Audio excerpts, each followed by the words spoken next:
Père. Nous bénissons, Seigneur, dans nos grâces et nous élevons ton nom, Dieu. Nous voulons te dire merci, Seigneur, pour tes bienfaits, pour ton amour envers nous. Nous voulons te dire merci, Seigneur, pour la foi que tu nous as donnée. Merci, Seigneur, pour le message que tu nous as accordé. Amen. Merci pour ta révélation, Père. Et merci pour cette glorieux prophète que tu nous as envoyé, Seigneur.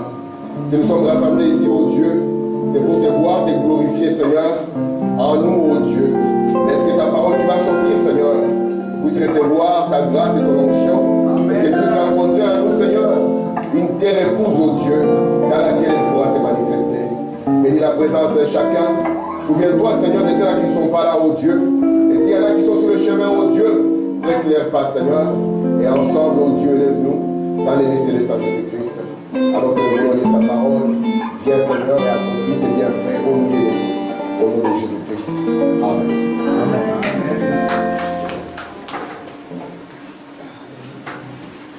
Nous allons lire dans Apocalypse chapitre 1er. Amen. Et nous allons commencer à partir du verset 1er et nous allons descendre. Apocalypse chapitre 1er. Nous lirons ensemble, comme nous avons l'habitude de le faire ici. Sur la parole. Ça paraît? La révélation de Jésus-Christ que Dieu lui a donnée pour découvrir à ses serviteurs des choses qui doivent arriver bientôt et qui les a fait connaître en les envoyant à son ange, à Jean, son serviteur, qui a annoncé la parole de Dieu et les témoignages de Jésus-Christ et toutes les choses qu'il a vues. Bienheureux est celui et ceux qui écoutent les paroles de cette prophétie et qui gardent les choses qui sont écrites, car le temps est proche. Amen. Que Dieu ajoute des bénédictions à la lecture de sa parole. Nous pouvons nous asseoir. Je vous salue tous au nom du Seigneur Jésus-Christ. Cette traduction a semblé bizarre parce que c'est la traduction de Martin Luther. J'étais en train de comparer les traductions comme à mon habitude. Et j'ai laissé la traduction de Martin Luther. C'est ce que nous avons vu. Ok, nous allons, comme vous savez, nous avons commencé il y a quelques temps une étude et que nous avons intitulée La venue du Seigneur. Et j'ai voulu l'apporter selon le livre d'Apocalypse. Et comme ça a fait plus de 6 mois ou 7 mois qu'on n'a plus été dans le livre, alors j'ai voulu qu'on puisse y revenir et qu'on puisse fixer les bases, de sorte que ce que nous voulions dire puisse avoir une assise, et qu'ensemble nous puissions continuer. Ok, donc maintenant, la dernière fois je vous ai dit que ça a toujours été dans le cœur de l'homme, un désir profond de voir Dieu. Je pense que c'est dans la lettre, si on lui propose une adresse où Dieu habite, sans hésiter, avant de rentrer à la maison, elle passera par là pour pouvoir voir Dieu. Amen. Et Frère Branham nous dit, l'homme a toujours voulu voir Dieu physiquement. Est-ce que vous êtes là? Amen. Comment est-ce qu'il a toujours voulu voir? Il a toujours voulu voir Dieu physiquement. Et c'est pour cela que dans beaucoup de civilisations, les gens ont représenté Dieu d'une manière ou d'une autre. Parce que l'homme, ça a toujours été son désir le plus profond de voir Dieu. Et le premier verset du livre d'Apocalypse nous parle de la révélation de Jésus-Christ. Amen. Amen. Et nous avons vu que le mot Apocalypse, ça signifie révélation. Et ici, on va nous parler de la révélation, non pas de quelqu'un d'autre, mais la révélation de Jésus-Christ. Frère nous dit, lorsqu'on dit c'est l'Apocalypse des Jean, ce n'est pas la bonne traduction. Parce qu'on ne nous révèle pas Jean. C'est la révélation de Jésus-Christ. Et savoir qui est Jésus-Christ. Et je vous ai dit que ce livre ici ne nous parle pas de la partie où Jésus était sur la terre. Si nous voulons avoir ces informations du séjour de Jésus sur la terre, nous avons les 4 évangiles qui nous renseignent du lieu où il est né, de l'endroit où il a grandi. Mais ici, il s'agit de la suite de l'œuvre que Jésus devait apporter. Est-ce que ça va jusque-là?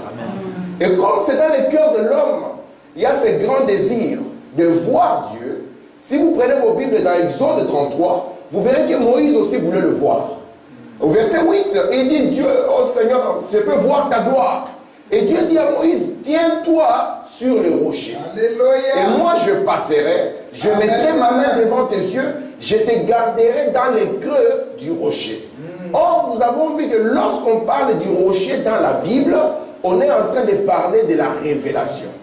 Parce que lorsque Pierre avait dit à Jésus que tu es le Christ, le Fils du Dieu vivant, Jésus lui dit, ce n'est pas la chair ni le sang qui t'ont révélé, mais c'est mon Père qui est dans les cieux, et sur ces rochers, je bâtirai mon église. Amen. Et remarquez, lorsque Dieu est passé, Moïse l'a vu son dos. Parce que Dieu lui a dit, personne ne peut me voir et vivre. Mais mamie, dans la Bible, on dit que Moïse voyait Dieu face à face. Alléluia. Dans la Bible, il n'y a aucune contradiction. Amen. Amen. Ainsi, si Moïse avait le désir de le voir, nous aussi, nous avons le désir de voir Dieu. Amen. Or, nous devons savoir la manière dont on voit Dieu. C'est ainsi, quand Jésus était sur la terre, il ne pouvait pas parler de l'avenir de l'Église. Parce que dans la chair, il ne le connaissait pas. Mais lorsqu'il a quitté la chair, qu'il est retourné à la lumière, là, il pouvait venir avec la suite et amener cela à l'Église pour que nous puissions parler du futur.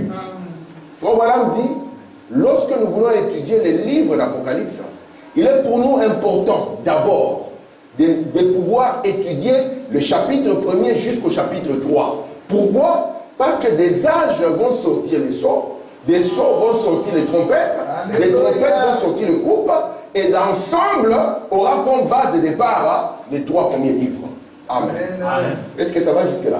Aujourd'hui, je vais rester dans le chapitre 1er. Pourquoi? Il faut madame dire, le chapitre 1er est une préparation pour les chapitres 2 et les chapitres 3. Lorsque j'étudiais cela, j'ai vu que ce livre est mathématiquement parfait. Si vous prenez le chapitre 2, vous verrez les 4 premiers âges, qui est la première partie des âges. Si vous prenez le chapitre 3, vous verrez les âges de restauration. Les trois derniers âges ou les trois jours où Jésus ressuscite de nouveau. Amen. Amen. Donc je vais lire ici dans Dieu dévoilé, au paragraphe 47. Il faut nous dire, une fois Moïse a désiré voir Dieu. Et Dieu lui a dit de se tenir sur le rocher. Sur le rocher, Moïse s'est tenu là et a vu Dieu passer. Et son dos ressemblait à un dos d'homme. Dieu était dans un tourbillon. Dieu, pendant que Moïse se tenait sur le rocher.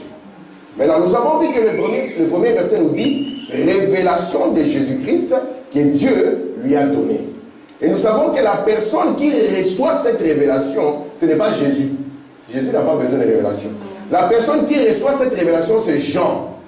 Amen. Révélation de Jésus-Christ que Dieu donne à Jean. Amen. Amen. Et comment est-ce que Dieu donne cette révélation à Jean? Il le donne en lui envoyant un ange. Est-ce que vous comprenez ça? Amen.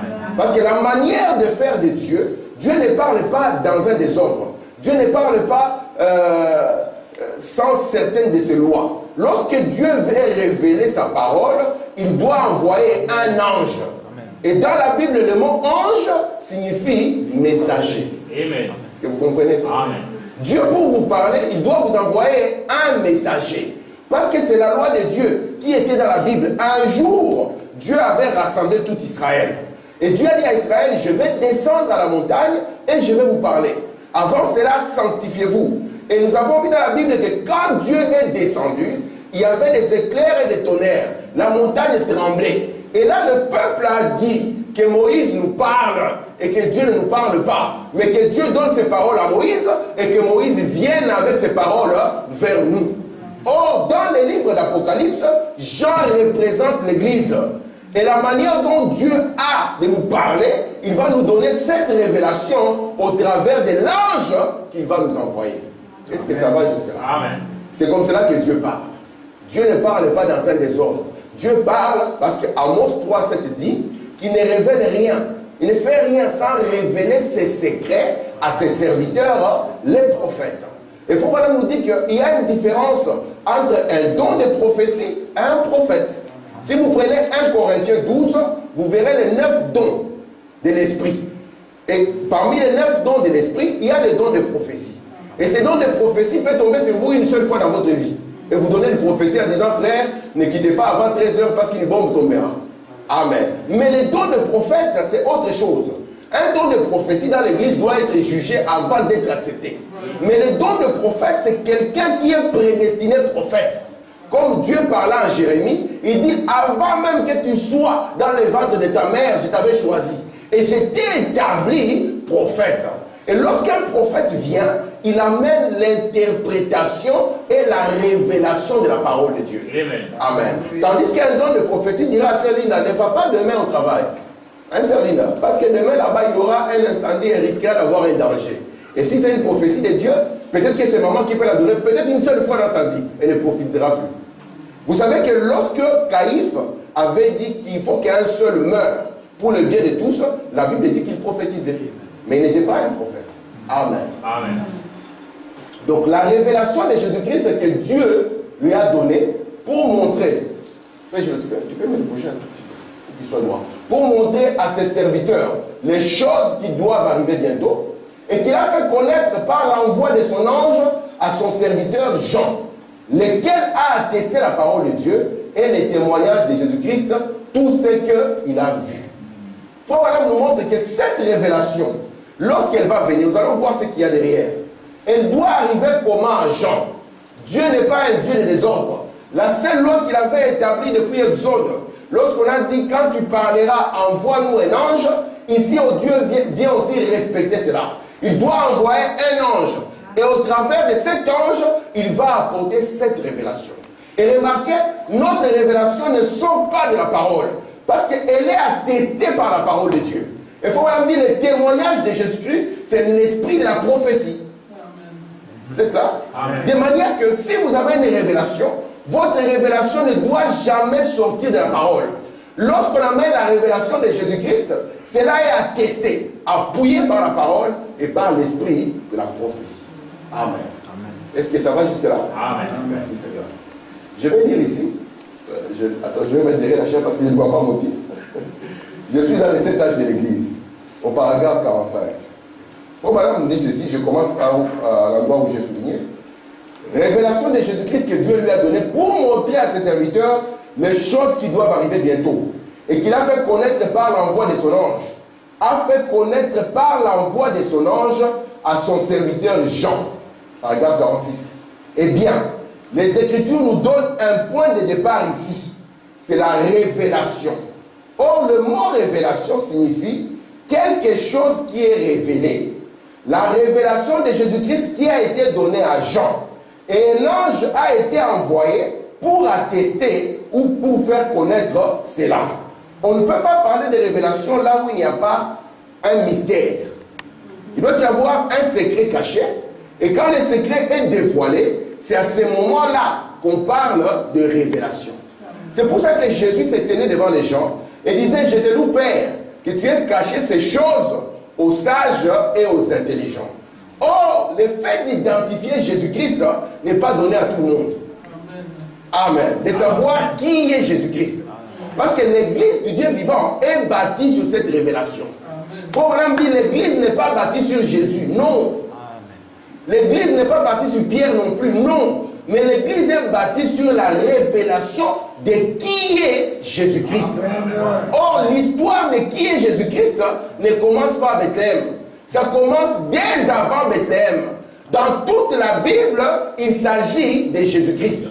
De sorte que Frère Branham dit, si vous lisez la Bible et que vous ne voyez pas Jésus-Christ dans toute la Bible, c'est que vous avez mal lu. Amen. Amen. Et cette révélation commence depuis, Frère Branham dit, je peux vous montrer que Jésus est venu dans la chair, même avant de venir en Galilée. Parce que c'est toujours Christ qui se révèle au cours des âges. Amen. Et c'est ça la révélation de Jésus-Christ. Et à chaque fois qu'il se révèle, il se révèle pour un travail donné, pour une fonction donnée. De sorte que quand Dieu va changer de forme et va changer de travail, nous saurons toujours qu'il s'agit de la révélation de Jésus-Christ. Est-ce que ça va là? Amen. Parce que Frère nous dit, l'homme a toujours glorifié Dieu pour ce qui s'est passé hier. Il va glorifier Dieu pour ce qu'il attend demain. Mais quant à voir ce que Dieu fait aujourd'hui, c'est difficile. Au temps de Moïse, tout le monde, au temps de Jésus, tout le monde avait glorifié Dieu pour le ministère de Moïse. Tout le monde avait glorifié Dieu pour Abraham. Mais quant à voir la parole promise faite chair, Frère nous a dit que c'était la plus grosse difficulté d'Israël. Amen. Mais nous voulons garder nos yeux, identifier Christ dans tous les âges. De sorte même que quand il quitte la chair, il retourne à la lumière, tout le travail qu'il continue à faire, nous puissions dire que c'est toujours le Seigneur Jésus-Christ. Parce que le début du film et la fin du film, il n'y a qu'un seul acteur. C'est le Seigneur Jésus-Christ. Tout ce qu'il y a autour, ce ne sont que des attributs. Or, le mot attribut n'est que fonction. Mais une seule personne, un seul acteur, le Seigneur Jésus. Est-ce que ça va jusque-là? Je continue ici, dans l'Apocalypse, livre des symboles. Pour madame dire, un ange, comment va-t-il faire connaître cela? Dieu a donné la révélation de Jésus-Christ à un serviteur, virgule, un prophète sur l'île de Patmos. Même Hervé qui a dessiné Tintin, il savait que l'aigle de Patmos c'est Jean. Amen. Même Hervé. Hergé plutôt. Hergé qui a dessiné Tintin, il savait que l'aigle de Patmos c'est Jean. Jean n'était pas n'importe qui, Jean était un prophète. Parce que la révélation vient toujours au prophète. C'est Amos 3, verset 7. Et cette révélation, il la donne au prophète Jean, afin qu'au travers de Jean, les églises puissent recevoir la révélation de Jésus. Amen. Il dit, il a signifié par un ange. Amen. J'espère que vous voyez cela. La première fois où Madame a parlé d'un ange, beaucoup de gens sont achoppés. Ils ont dit, mais c'est quoi ces histoires? Ça devait l'adoration des anges. Vous voulez Madame est parti leur montrer dans la Bible comment Paul, il avait un ange. Amen. Parce que lorsque les bateaux, vous savez quand Paul était en voyage et que les bateaux devaient, ils avaient les vagues et les bateaux étaient agités, Paul leur a dit, écoutez mes frères, l'ange qui vient vers moi et que je sers m'a dit que seul le bateau coulera. Amen. Amen. Nous croyons fermement au ministère des anges. Amen. Et comme Paul était un messager, il devait avoir un ange. Et cet ange devait lui donner la révélation. Et lui devait prendre cette révélation et la proclamer au peuple. Amen. Vous êtes avec moi? Amen. Amen. Une révélation ne vient pas n'importe comment. Je ne peux pas m'asseoir dans mon coin. Oh moi, oh je ne sais pas moi, prédicateur. Oh la révélation m'est venue. Non. Dieu ne travaille pas comme ça. Depuis la nuit des temps, Dieu prend un homme qu'on appelle un prophète. C'est pour ça que le prophète pouvait venir et dire aux gens, ainsi dit le Seigneur. Donc parmi les ministères appelés, un ministère est appelé le porte-parole de Dieu ou la bouche de Dieu, c'est le prophète. Et lorsqu'il vient avec un message, il est un ange. Est-ce que ça va jusque-là? Merci Seigneur. Donc si vous prenez dans Exode 20, le verset 18 jusqu'au verset 20, vous verrez comment le peuple a dit à Moïse, Moïse, pardon. Ça commence déjà comme ça avant qu'on l'entende. Nous, nos cœurs vont lâcher. Toi, tu es constitué différemment. Toi, tu peux entrer dans la nuée. Et lisez l'Écriture, vous allez voir que Moïse est entré dans la nuée. Il dit, toi, va là-bas. Et toi, prends ce que l'esprit naturel ne peut pas percevoir. Amène-les nous. Nous ferons ce que tu diras. Parce que nous savons que ce ne sont pas tes propres paroles. Ce sont les paroles de Dieu. De sorte que si vous rejetez Moïse, vous avez rejeté Dieu. Parce que Moïse ne parle pas de son propre chef. Nous sommes dans Exode 20, 18 à 20. Amen. Amen. Ça va jusque-là? Amen. Merci Seigneur. Je reviens encore ici parce que mon projecteur est trop haut. Je suis dans la révélation de Jésus-Christ. Quelquefois, Madame nous a prêché le 4 décembre 60 au paragraphe 159. On a dit ceci. Bon. Les 3 premiers versets que nous venons de prendre maintenant posent un fondement. Le premier, la révélation de Jésus-Christ. Le deuxième, elle fut donnée à Jean par un ange. Le troisième, la bénédiction pour ceux qui lisent. Si vous ne savez pas lire, heureux celui qui entend. Si vous ne savez pas lire, vous pouvez simplement entendre. Donc, le premier verset nous parle de la révélation. Le mystère Jésus-Christ est caché. Amen. Le deuxième verset nous montre que cela a été donné à Jean. Pas dans un désordre, mais a été donné à Jean par un ange qui a été appuyé par le témoignage de Jésus et par la parole. Amen. La troisième des choses nous dit maintenant qu'il y a une bénédiction sur celui qui lit et sur ceux qui entendent. Et Branham nous dit, si vous ne savez pas le lire, alors puissions-nous attendre. Et je vais vous dire qu'aucun de nous ici n'est capable de le lire. Même moi. Ici, nous sommes bénis simplement en entendant. Amen. Amen. Parce que pour lire, il faut avoir l'œil. Or, l'œil, c'est la lampe du corps. Vous êtes avec moi? Amen. Il y a un qui va lire et les autres vont l'entendre. C'est pour ça que vous allez voir que cette révélation sera envoyée sous forme de 7 lettres. Et les 7 lettres ne sont pas des lettres à l'église. Ça sera les lettres aux anges de l'église. De sorte que c'est aux anges de l'église de les lire et aux autres de les recevoir. Amen. Et ils seront bénis en entendant cela. Amen. Et quand on va terminer les 7 lettres, nous aurons la complète révélation de Jésus-Christ. Amen. Amen. C'est pour ça que l'état est proche. L'état est proche quand? L'état est proche quand la complète révélation de Jésus-Christ est donnée à l'église. Mais il faut d'abord parcourir les 7 lettres afin de voir les 7 gloires de sa personne être révélées à l'église. Est-ce que ça va jusque-là? Amen. Merci Seigneur. Merveilleux Seigneur. Je continue ici. Je risque de ne plus lire le titre. Heureux celui qui lit et ceux qui entendent les paroles de quoi? De la prophétie. Et qui gardent les choses qui y sont écrites, car le temps est proche. Il faut vraiment dire que ce livre, c'est la complète révélation de Jésus. C'est pour ça qu'il est dit que après ceci, celui qui ajoutera, celui qui retranchera, sera frappé. Après ceci, on ne peut plus rien ajouter, on ne peut plus rien retrancher. Parce qu'on aura la complète révélation de qui est Jésus-Christ. Amen. Maintenant, Jean aux 7 églises qui sont en Asie, vous voyez? C'est Apocalypse 1, je suis au verset 3. Celui qui lit et ceux qui entendent. Nous avons un qui lit et nous avons les autres. Parce qu'un, celui et ceux qui entendent. Vous avez le lecteur, c'est l'œil. C'est pour ça que vous allez voir que l'agneau avait combien d'œils? Il y avait 7 yeux. Combien de lettres? 7 lettres, 7 messagers. Et chaque message lit la lettre. Et ceux-là qui peuvent entendre sont ceux-là qui sont sous ce ministère. Amen. Amen. Jean aux 7 églises qui sont en Asie. Amen. Et puis, il commence à donner maintenant que la grâce et la paix vous soient données. Maintenant, lisons ici, frère Madame. Seigneur. Ok. Je prends dans la révélation de Jésus-Christ au paragraphe 160. Frère Madame dit ceci. Bon, je commence à l'endroit où j'ai souligné. Ça me donne le moyen d'avancer plus vite. Je crois ceci, que dans l'Ancien Testament, le matin, les sacrificateurs se mettaient debout et lisaient les Écritures. L'assemblée écoutait. Beaucoup ne savaient pas lire. Aussi dit-il, heureux celui qui lit et celui qui entend. Vous voyez, le lecteur et l'auditeur. Celui qui lit et celui qui entend, ils sont comment? Ils sont bénis. Est-ce que ça va jusque-là? Amen. Merci Seigneur. Maintenant, j'arrive au verset 4.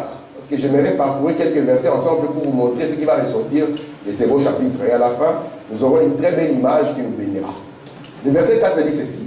Jean aux 7 églises qui sont en Asie. Regardez. Que la grâce et la paix vous soient données. De la part. Donc Jean ne parle pas de lui-même. C'est un message qu'il donne de quelqu'un qui l'a envoyé. Regardez. De la part. De la part de qui? De celui qui est, qui était, qui vient. De la part des 7 esprits qui sont devant le trône. Donc quand il vient, si je viens, je dis, je viens de la part de frère Samuel, ça signifie que tout ce que je vais dire ne m'engage pas moi, ça engage le frère Samuel. Et le message des gens ici, qui proclame la grâce et la paix, ce n'est pas de la part des gens, mais de la part de celui qui est, qui était, qui vient, et de la part des 7 esprits en main, qui sont devant le trône.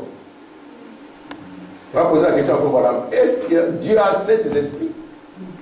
Nous croyons que c'est toujours le même esprit en cette manifestation.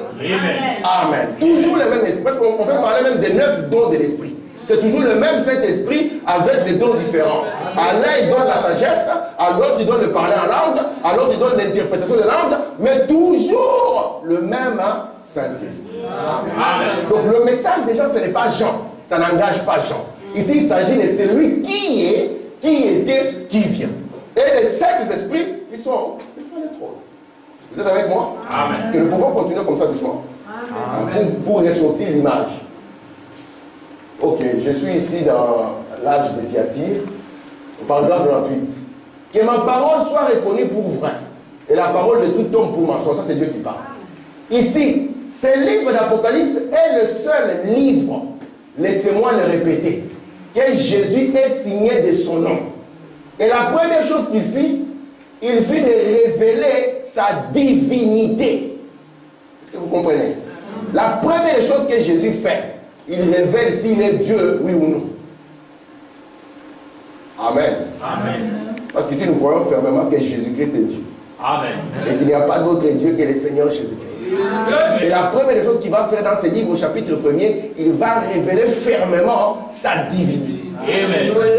Avec ce livre, vous savez renverser le trinitarisme, le binitarisme et tous les autres îles, juste avec ce premier chapitre. Et je vais vous le montrer. Regardez. La première chose qu'il fit est de révéler sa divinité. Frère Madame dit la plus grande de toutes les révélations. Amen. La première et la plus grande, c'est la révélation de la divinité suprême du Seigneur Jésus-Christ. Vous ratez cela, le reste devient confusion. Amen. Amen. Il l'a fait complètement. Il a dit si quelqu'un en retranche ou il ajoute quelque chose, sa part de même sera retranchée du livre de vie. Heureux celui qui lit ou qui entend. Et maudit quiconque y ajoutera quelque chose et en retranchera quelque chose. Donc notre responsabilité est de ne rien ajouter et de rien retrancher, mais de recevoir la pleine révélation de la divinité de qui est Jésus-Christ. Amen. Vous êtes avec moi? Amen. Merci Seigneur. Je continue dans les investissements. On va l'amener comme ça au paragraphe 138. La parole qui était, la parole qui est, la parole qui doit venir. Il est tout dans la Bible. Et si vous lisez la Bible et que vous ne voyez pas Jésus, vous feriez donc mieux de revenir et relire ces passages des Écritures. Vous savez, Jésus s'est tenu devant les Juifs. Il a dit, avant qu'Abraham fût, Jean 8, je suis. Ils ont dit, mais non, tu exagères. Toi, ton histoire commence à Bethléem. Mais toi, tu dis, tu n'as même pas 50 ans. Tu as vu Abraham comment? C'est pour ça qu'Abraham dit, si vous lisez la Bible et vous ne voyez pas Jésus, vous avez mal lu. Amen. Parce que lui-même était là, il disait, mon histoire ne commence pas aujourd'hui. Avant qu'Abraham a vu mon jour et il s'est réjoui. Ne me limitez pas à Bethléem, les amis. Vous feriez donc mieux de revenir et de relire ces passages des Écritures. En effet, ceci est le témoignage de Jésus-Christ. L'Ancien Testament sous forme de type, le Nouveau Testament accompli. Vous êtes avec moi? Amen. Parce que le droit à la lecture n'était pas donné à tous.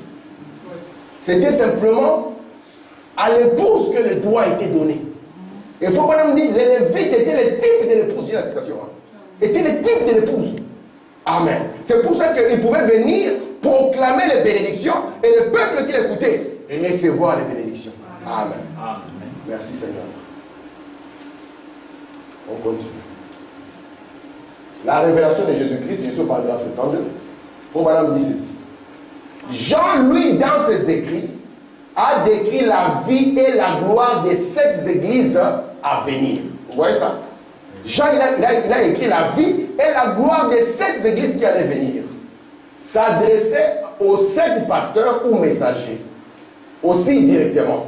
Tous les chrétiens sous leur ministère, tous les chrétiens sous leur ministère, tous les chrétiens sont sous le ministère de ces 7 anges distincts. Donc les lettres que Jean avait envoyées devaient atteindre les 7 anges.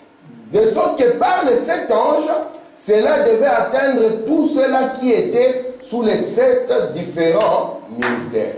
Amen. Amen. Maintenant, nous arrivons au verset 8. Regardez comment il s'identifie. C'est Jésus qui est en train de se révéler. C'est l'un suit très bien. Je suis quoi? L'alpha et l'oméga. Dit qui? Le Seigneur. Donc, le Seigneur Dieu se présente comment? Il dit, je suis l'alpha et l'oméga. Dit le Seigneur Dieu. Regardez encore la suite. C'est lui qui est, qui était, qui vient, le Tout-Puissant. Donc quand Jean a dit de la part de celui qui était, il était en train d'identifier le Seigneur Dieu. Vous êtes avec moi? Amen. Donc Jean n'était pas en train de parler d'un petit Jésus qui pleurait. Non, il était en train d'identifier l'alpha et l'oméga, le Seigneur Dieu. Amen. Vous êtes avec moi? Amen. Continuons. Je prends Apocalypse chapitre 12. Vous savez que Jean fit ravir au jour du Seigneur. Nous avons vu ça. Nous avons vu par rapport au tabernacle. Je ne vais pas revenir là-dessus. Je suis simplement en train de fixer certaines choses. Je prends le verset 12. Je me retournai pour connaître quelle était la voix qui me parlait. N'est-ce pas? Jean était à un endroit. Il a entendu une voix derrière lui. Vous vous souvenez de la scène, non? Oui. Après m'être retourné, je vis quoi? Je vis 7 lampes d'or. Et au milieu de cette lampe, il vit qui? Quelqu'un qui ressemblait à un fils d'homme, vêtu d'une longue robe et ayant une ceinture d'or sur la poitrine. Donc Jean voit quelqu'un au milieu de cette lampe. C'est une révélation qui agit au milieu de cette lampe. Amen. Et il se retourne. Regardez maintenant. La scène continue. Regardez comment il se présente à Jean. Sa tête et ses cheveux, ils sont comment? Première chose, c'est quoi? Sa tête et ses cheveux. La première des choses. Tête et cheveux. Étaient blancs comme de la laine blanche, comme de la neige. Deuxième chose, ses yeux étaient comme une flamme de feu. La deuxième chose, ce sont les yeux. La troisième chose, ses pieds étaient semblables à des lérins ardents, comme s'il était embrasé dans une fournaise. La troisième des choses. La quatrième chose, sa voix était comme le bruit des grandes eaux. Nous voyons 4 choses qu'il identifie déjà. À savoir, sa tête et ses cheveux. La deuxième des choses, ses yeux. La troisième des choses, ses pieds. La quatrième chose, sa voix. Amen. Verset 16. Il avait dans sa main droite 7 étoiles. C'est la cinquième chose qu'il identifie. La 6e, de sa bouche sautait une épée aiguë à 2 tranchants. Et la 7e chose, son visage était comme le soleil lorsqu'il brille dans sa force. Est-ce que vous voyez les 7 gloires de sa personne? Vous voyez les 7 gloires de sa personne. Donc sa voix quand il parle, c'est comme le bruit des grandes eaux. De sa bouche sort une épée. Comment est-ce qu'on peut se représenter ça si ce ne sont pas des symboles? Parce qu'on peut se poser l'épée qui sort de sa bouche, ne le blesse pas. C'est une épée à double tranchant. Amen. Et c'est comme ça qu'il se révèle à Jean. Et Jean il a maintenant la responsabilité de prendre cette révélation sous la forme de 7 lettres et de les donner à qui? De les donner aux 7 anges. Afin que les 7 anges les proclament à ceux-là qui sont sous leur ministère. Est-ce que ça va là? Amen. Et quand la chose complète est arrivée, nous avons la révélation complète de Jésus-Christ. Vous savez qu'Adam n'avait pas la révélation complète de Jésus-Christ? Adam ne connaissait pas Dieu comme guérisseur. Vous savez ça? Mais Adam ne peut. Si vous ne trouvez pas, comment vous allez le connaître? Il ne le connaissait pas dans tous ses attributs. Il ne connaissait pas les 7 noms de rédemption. Amen. Merci Seigneur. Regardez maintenant, une fois qu'il se présente à lui comme ça, regardez, quand je le vis, j'ai tombé à ses pieds comme mort. Non pas comme quelqu'un sur qui un pasteur a jeté une veste. Mais tomba sur lui comme quelqu'un comme mort. Écoutez, il posa sa main, quelle main? La main droite. Qu'est-ce que nous avons dit qu'il y avait dans cette main? Il y avait 7 étoiles. Il posa sa main droite sur Jean. Et il dit quoi? Ne crains point. Regardez son identification. Je suis. Vous voyez la connexion avec celui qui s'est présenté au début? Je suis l'alpha et l'oméga. Ici, il s'est présenté, il dit, je suis le premier et le dernier. Et continue, le vivant. J'étais mort, voici, je vis au siècle des siècles, je tiens les clés de la mort et du séjour de mort. C'est pour ça que nous croyons fermement que le Seigneur Jésus-Christ, c'est la divinité suprême. C'est lui qui se révèle à Jean. Il met sa main droite. Il dit, Jean, à part moi, personne. Je suis le premier et le dernier. Or, dans la Bible, on avait dit qu'il devait monter s'asseoir à côté du Père. Mais lorsqu'on va monter voir le trône, nous allons voir qu'il n'y a qu'une seule personne assise sur le trône. Amen. Parce que nous croyons que le Père n'est pas une personne. Le Fils n'est pas une personne. Le Saint-Esprit n'est pas une personne. Ce sont trois fonctions dans trois dispensations différentes. Il était le Père lorsqu'il était dans la colonne de feu, le Dieu au-dessus d'Israël. Il est devenu le Fils lorsque la parole a été faite chair. Et il était le Saint-Esprit parce qu'il avait dit, acceptez que je meure pour que le Saint-Esprit revienne. Et c'est pour ça qu'il a dit, encore un peu de temps, le monde ne me verra pas. Mais vous, vous me verrez parce que je serai avec vous et même en vous. Amen. Amen. Amen. La révélation du Seigneur Jésus-Christ. Est-ce que nous avons parlé de Bethléem ici? Non. Nous pouvons retourner même chez Abraham et voir toujours le Seigneur Jésus-Christ. Nous allons vers Moïse. Moïse, dis-moi, qui est-ce que tu as croisé dans le buisson Adam? C'est pour ça que quand, étant monté en haut, vous savez que quand Jésus, le corps était à la croix, la Bible nous dit que son âme est descendue dans les régions inférieures. Pourquoi? Parce que tous les saints de l'Ancien Testament étaient tous pris. C'est pour ça qu'il dit, j'ai les clés de la mort et du séjour des morts. Alors, il devait libérer les captifs. Et lorsqu'il vient pour libérer les captifs, écoutez, chacun commence à l'identifier. Parce qu'il s'agit de Christ, il est venu au cours des âges. Et donc il dit, c'est celui-là qui vient avec le myriade. Et ce qu'il dit, c'est celui que j'ai vu comme la roue dans la roue. Vous comprenez? Et si c'est aujourd'hui, nous aussi nous devons encore l'identifier dans le ministère, la manière dont nous avons visité. Amen. Est-ce que ça va? Amen. La révélation de Jésus-Christ. Ok. Je suis ici. Écoutez maintenant. Je vais bientôt finir parce que j'ai envie de donner ceci en petit paquet. Parce que c'est un livre assez indigeste pour que nous puissions le donner en grand paquet. Regardez un peu ici. Je vous ai dit que la parole de Dieu est parfaite. Nous savons que nous avons 7 âges de l'Église, n'est-ce pas? C'est frère Amand qui est le grand spécialiste de Simès. Ok. Nous avons 7 âges de l'Église. Nous allons voir d'où l'expression vient, 7 âges de l'Église, c'est une invention et tout ça. 1, 2, 3, 4, 5, 6, 7. Et lorsque l'Église commence ici, la majorité des membres, ce sont des Juifs. De sorte que, ils allaient poser des problèmes dans les synagogues. Parce que dans chaque diaspora, il y avait une synagogue, les disciples de Jésus étaient là. Et après, ils commençaient à parler de Jésus comme le Messie, ça créait des problèmes. Si nous voyons les âges, nous allons voir que à partir d'ici, la lumière, c'est Manuela, sois avec moi. Sinon, c'est Morphée qui te tombe dessus. Alors, à partir d'ici, vous allez voir que la lumière, quand Foubalam dessine, il va dessiner la lumière en grande quantité, n'est-ce pas? Et les ténèbres en petite quantité. Mais vous savez que le nombre de croyants va toujours en diminuant. Et nous allons voir que l'Église est morte ici, au 4e âge, à l'âge de Thyatire. On va le voir quand on verra l'histoire. Pour moi, c'est l'Église est morte ici. Pourquoi? Parce que l'Église, c'est aussi Jésus-Christ. De la même manière qu'il était la sémence qui devait tomber en terre pour pouvoir se multiplier, l'Église aussi était cette même sémence qui devait aussi tomber en terre et devait encore revivre. Amen. Arrivé ici, dans l'âge de Thyatire, Foubalam l'appelle l'âge catholique. À cette époque ici, les catholiques ont dominé politiquement, militairement la terre.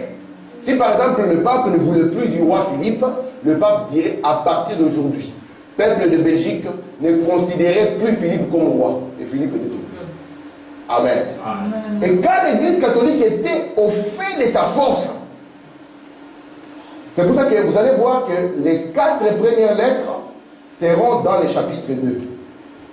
Et les 3 dernières lettres seront dans le chapitre 3. Dieu fait aussi la même belle distinction. Vous voyez ça? Les 4 premières lettres dans le chapitre 2, les 5, 6 et 7 lettres, elles sont dans le chapitre 3. Ici, après que l'Église catholique était fort, il y a un homme qui va se pointer. Il s'appellera Martin Luther. Il était le même catholique prêtre, moine bénédictin. Il va lire la Bible. Il va regarder l'Église. Il lit la Bible il regarde l'église. Il lit encore la Bible, il regarde l'église. Et puis il tire la conclusion. Il dit soit la Bible est vraie, donc l'église est fausse, soit l'église est vraie et la Bible est fausse. Mais ce qui est vrai, les deux là ne peuvent pas être vrais parce qu'ils sont contradictoires. Alors il prend les Écritures et il dépose des thèses. Il dit que celui qui a la Bible vienne me convaincre que ce que la Bible dit ici est faux. Jusqu'aujourd'hui, personne ne l'a convaincu.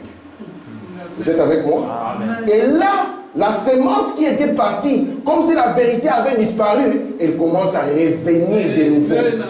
Et vous allez voir les 3 jours dont Jésus devait rester dans la tombe et la résurrection de Jésus se passe de nouveau parce que Jésus, il est la parole. Est-ce que ça va jusqu'à là? Maintenant, regardons. Nous sommes dans l'âge de l'église d'Éphèse. Nous l'avons vu lui-même comme étant celui qui était. Salut-nous. Celui qui est, celui qui vient. Nous l'avons vu comme l'alpha et l'oméga. Nous l'avons vu comme celui qui a 7 étoiles dans sa main. Nous l'avons vu comme celui qui a les 7 gloires de sa personne. Regardez maintenant comment il va commencer à se dévoiler à chaque église. Amen. Amen. Écrit à l'ange de l'église d'Éphèse. Ça, c'est Jean qui écrit. Il écrit à l'ange de l'église d'Éphèse. Regardez. Voici ce que dit. Est-ce que c'est voici ce que Jean dit? Voici ce que dit celui qui tient les 7 étoiles dans sa main. Il donne la première révélation. Il dit celui qui tient les 7 étoiles dans sa main, c'est lui qui marche au milieu des 7 lampes d'or. Vous savez que celui qui marche au milieu des 7 lampes d'or, c'est celui qui tient les 7 étoiles dans sa main. Donc la 8e étoile est arrivée en retard. Elle n'est pas dans sa main. Alors nous prenons le verset 8, frère Samuel. Écrit à l'ange de l'église de Smyrne. Qu'est-ce qu'il dit? Voici ce que dit le premier et le dernier. Celui qui était mort, qui est revenu à la vie. Donc on comprend que chaque message, c'est lui-même qui se dévoile. Amen. Prenons le 3e.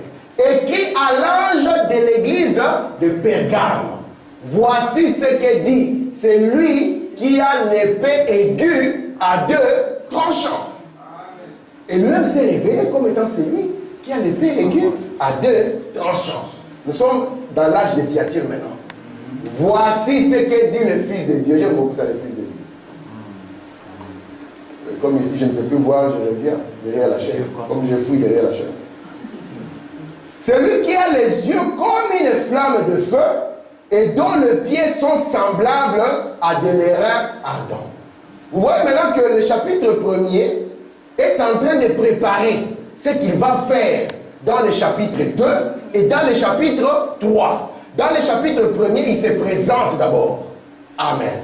Et dans le chapitre 2, il commence à révéler chaque partie de sa personne à l'âge en disant voici ce que dit. C'est lui qui s'est présenté devant vous, que nous avons identifié comme étant le Seigneur Dieu. Amen. Vous voyez que rejeter Jean ici était très dangereux. Hein? On aurait vu Jean comme un vieux monsieur. On dit Jean, toi tu n'as rien à dire, tu es vieux. Mais là c'est la parole pour les jeunes.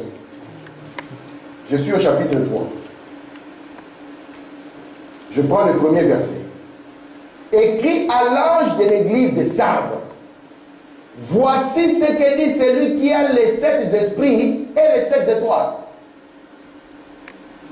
Je prends le verset 7. Écrit à l'ange de Philadelphie. Voici ce que dit le saint, le véritable, celui qui a la clé.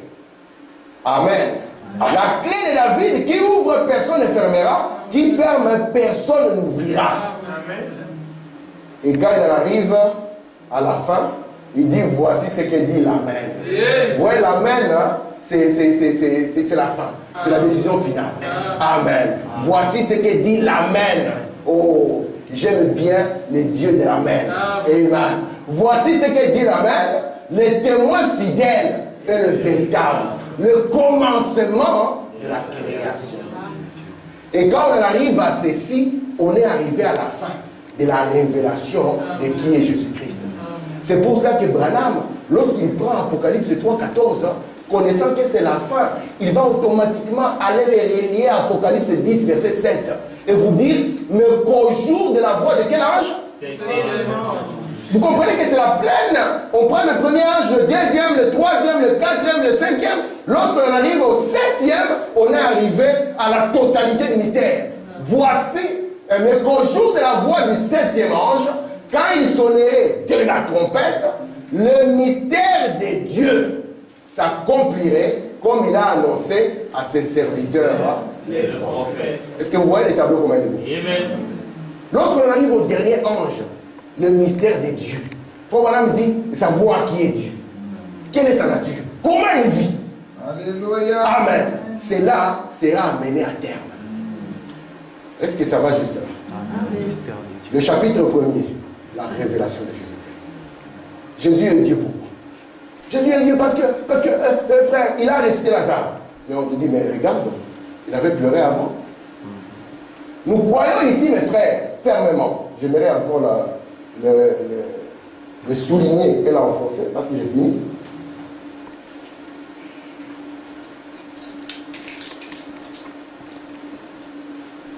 Le Seigneur Jésus, quand il était en Galilée, vous devez savoir qu'il avait deux parties. Il avait une partie homme et il était 100% homme. Pourquoi devait-il avoir une partie homme? La première question. Et il avait une partie Dieu. Et il était aussi comment? 100% Dieu. C'est pour ça que nous croyons que Jésus, quand il était sur la terre, il était 100% Dieu et 100% homme. Alléluia. En fait, où est-ce que tu tires ça? Pourquoi est-ce que tu nous racontes des choses comme ça? Soit il est Dieu, soit il est homme. Dans sa chair, ici, dans son corps,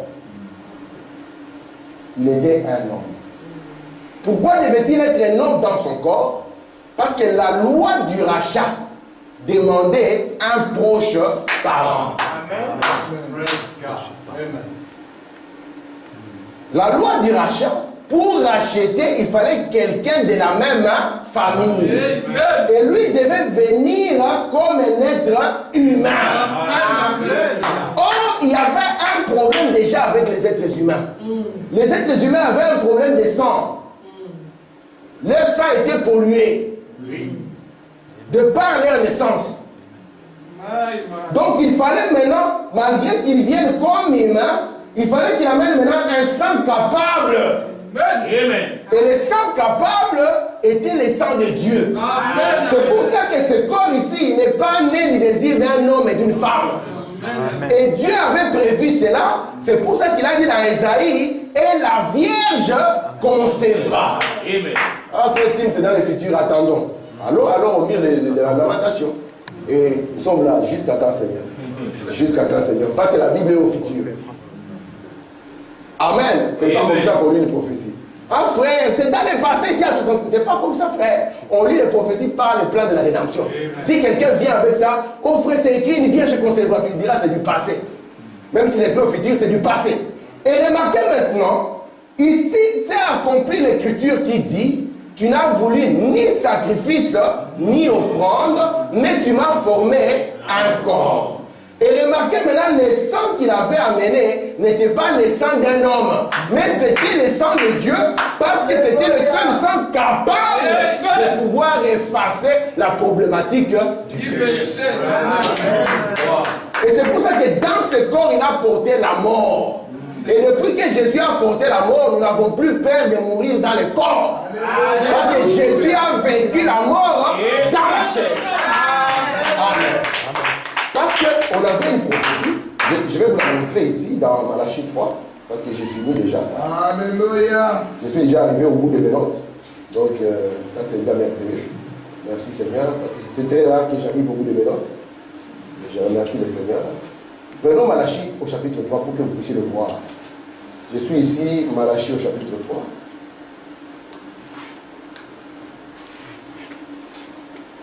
Regardez ce qui est écrit. Voici. Non, ça c'est pas Malachie 3. Ah non, je vais changer. Je suis avec Martin Luther, excusez-moi. Je prends lui, c'est bon. Sinon, avec Martin Luther, nous espérons ne pas avoir les mots habituels. Nous finissons. Hein? Voici, je m'en vais envoyer mon messager. Il préparera la voie devant moi. Qui est en train de parler? Jésus. Moi, je pense que c'est Malachie qui parle. Il a besoin d'un messager qui vienne avant lui. Un prophète ne parle pas de lui-même. Un prophète, c'est un porte-parole. Vous comprenez? Au Congo, lorsque vous voyez Lambert Mende se tenir, il ne parle pas de lui-même. Même si on lui donne tous les qualificatifs, lui ne parle pas de lui-même. Il montre seulement l'aventure qu'il y a derrière lui. Et ici aussi, c'est pareil. Un prophète, lorsqu'il vient et dit voici ceci, ce n'est pas de lui. Il parle du Seigneur Dieu. Et il dit ah, ok. Je regarde, parce que cette tradition aussi me semble assez merveilleuse. Oh mon Dieu, qu'est-ce qui ne va pas avec les traditions? Lui, c'est le droit, qu'est-ce que c'est ça? Voilà, c'est ça. Ça, c'est le meilleur. Tellement de traditions, ok. Merci, c'est ça. C'est le même, ça. C'est toujours le même. Oh, Seigneur Jésus.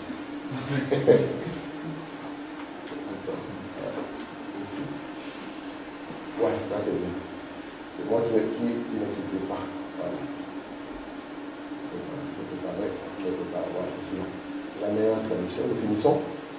C'est le dernier passage de l'étude que nous allons lire. Voici que j'enverrai mon messager pour me préparer les chemins. Et soudain, il entrera dans son temple. Qui entrera? Le Seigneur que vous cherchez, le messager de l'alliance que vous désirez, le voici qui arrive, dit l'Éternel, le maître de l'univers. Donc j'enverrai mon messager, et lorsque mon messager viendra, lui il va préparer le chemin. Lorsqu'il prépare le chemin, alors le Seigneur entrera où? Dans son temple. Cette écriture a été à la base de la chute d'Israël.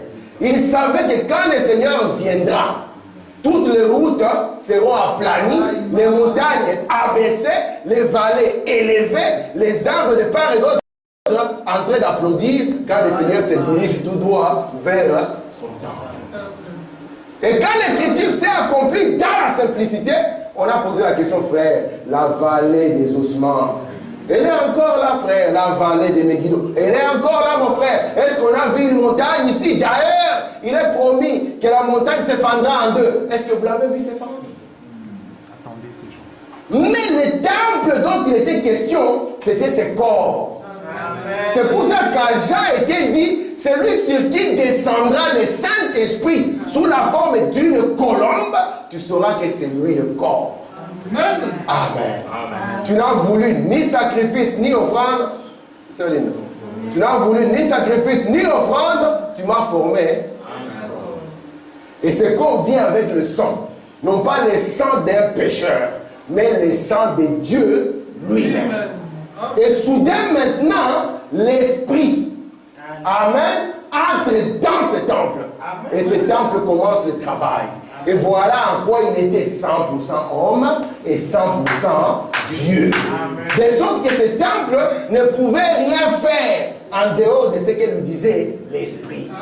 Frère Branham me dit, ce corps était entièrement soumis à la conduite de l'Esprit. Il dit c'est le seul corps qui pouvait se vanter parce qu'il est né au péché. Mais il a dit le Fils n'est rien. Il a soumis tout ce qu'il était au Père. Vous êtes avec moi? Et quand ce travail va finir, ce corps sera encore avalé dans la lumière. Amen. Vous êtes avec moi? Amen. Est-ce que c'est clair justement? Amen. La révélation de Jésus-Christ. La manière dont Dieu était au-dessus. La manière dont Dieu a pris un corps. La manière dont Dieu a payé le prix. Amen. Et il ne s'est pas arrêté là. Parce que quand Jésus meurt à la croix, le travail n'est pas fini. Amen. Il va dire tout est accompli. Mais qu'est-ce qui est accompli? L'Ancien Testament. Il y a encore des étapes à faire. Il y a 7 lettres qui doivent être adressées aux 7 anges. Il y a encore une profondeur. Parce qu'on a dit d'abord à Moïse, tiens-toi sur le rocher. Et puis il lui a dit, je te tiendrai dans le creux du rocher. Il y a encore une profondeur de Jésus à avoir. De savoir comment est-ce que Dieu est descendu jusqu'à devenir un frère. Amen. Parce que ça a toujours été le désir de Dieu. Amen. Le Dieu au-dessus du peuple. Il devient Emmanuel avec le peuple. Et puis Dieu devient le peuple. Amen. Amen. Est-ce que vous êtes là? Amen. Et c'est ça la finalité des choses. Dieu dans son peuple. Mais par quel cheminement? Amen. C'est pour ça que son madame dit, c'est lui qui a compris ce cheminement-là est passé de la mort à la vie. Amen. Amen. de savoir comment il s'est identifié. Vous savez, tous les prophètes de l'Ancien Testament se sont identifiés à Jésus. Amen. Moïse était Jésus. C'est pour ça qu'il dit l'Éternel est votre Dieu vous suscitera au milieu de vos frères un prophète comme moi. Amen. Voilà me dit tous les prophètes étaient Jésus en partie. Ils ont exprimé Jésus. De sorte que quand il a posé la question, qui suis-je moi le fils de l'homme? Les uns ont dit tu es Moïse. Il a dit, est-ce qu'il a dit c'est faux? Tu es Élie. C'est faux? Non. Tu es Jérémie. Il était Moïse plus. Il était Jérémie plus. Il était Noé plus. Il était tout cela plus. Et quand il arrive sur la terre, il accomplit l'ensemble de la prophétie de l'Ancien Testament. Et par conséquent, il devient l'ombre des choses à venir. Amen. Jésus devient une ombre maintenant. Amen. Ah, frère Tim, mais je pensais que c'est la fin. Jésus devient une ombre. Pourquoi? Parce qu'il est l'époux. Et si vous voulez connaître l'époux, vous devez regarder l'épouse. Parce que c'est l'épouse qui révèle l'époux. Frère Branham me dit, peu importe les belles paroles qu'un homme peut dire, regardez les genres de femmes que cet homme épouse. Même s'il s'habille en blanc avec une petite calotte blanche et qu'il marche comme ça en sandales rouges, nous allons voir la femme derrière. On la verra avec une coupe remplie de sang. Elle est ivre du sang des saints. Nous saurons que même s'il a la vie blanche, non, ça c'est le diable. Amen. Est-ce que vous êtes là? Amen. Que le Seigneur vous bénisse. Amen.